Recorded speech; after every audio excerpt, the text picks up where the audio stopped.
Hey there, welcome back. Happy New Year. Hope your holidays were safe and your family is healthy.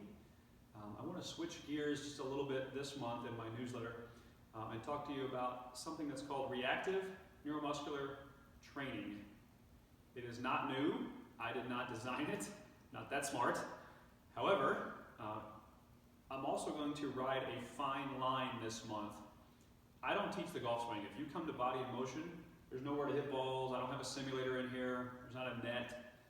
But I do think it is important for me to, as I'm helping people with their mobility, their strength training, injury prevention, I think it's important to help them with the motor patterning of how the body should be moving and trying to help them reinforce what they're learning in their lessons with their golf instructor. And so with this idea of reactive neuromuscular training, I want to take a simple concept, however it's tough to change, but something as simple as if you've ever been told you come over the top in your golf swing, it's probably because you early extend your hips, the force goes into the balls of your feet, and you're missing the rotational component of your pelvis.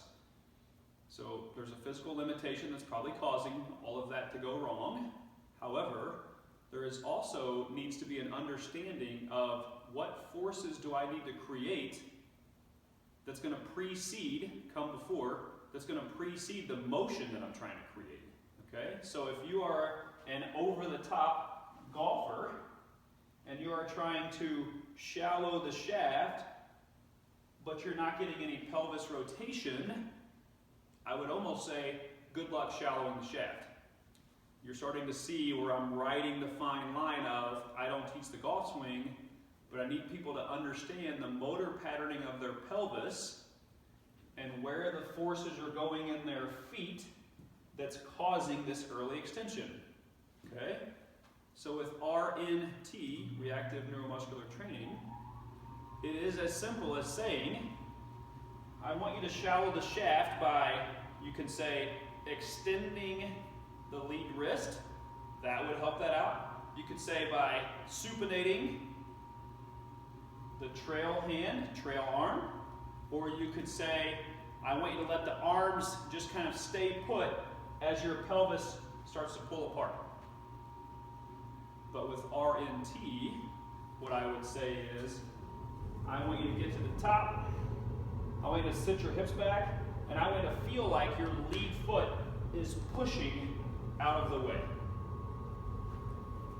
If you've seen Kyle Berkshire, Justin James, those are two long drive guys, or if you've seen what Bryson DeChambeau, Bubba Watson, Justin Thomas, Patrick Reed, Gary Woodland, if you've seen some of these guys and what their lead foot is doing, they are creating a pushing force in that lead foot that is actually pushing that way, forcing the pelvis to sit back. Now, what kind of physical capabilities do you need to be able to do all that? Number one, this has to be working to control that environment. Number two, you need to have some hamstring flexibility. You better have some glute strength.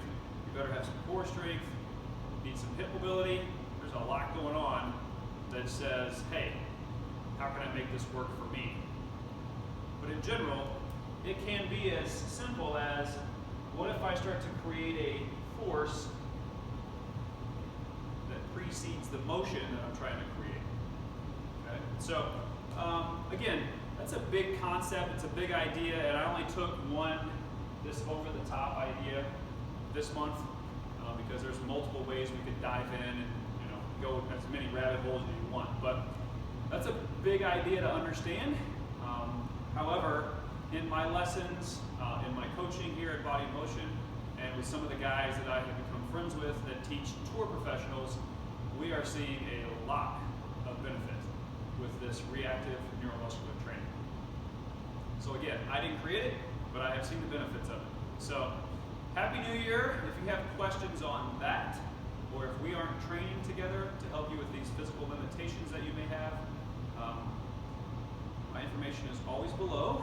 I'm doing in-person coaching, I'm doing virtual coaching, I'm creating programs for people to use at home or use at their gym, wherever they're going. So there's a lot of ways that we can make this happen. All right. So if you have questions or want to get started, let me know. Again, Happy New Year. Welcome to 2021. All right. Talk to you soon.